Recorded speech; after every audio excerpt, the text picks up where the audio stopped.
How to force enable zoom on your Google Chrome. Hi guys, in this video I will show you how to force enable zoom on your Google Chrome. It's so easy and quick, so let's start.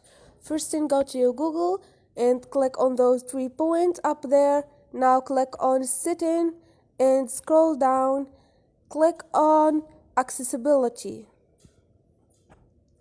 And here you can turn on force enable zoom, which is the second choice, and override a website's request to prevent zooming in. Just click on it and this is it. And this is how you find force enable zoom on your Google Chrome.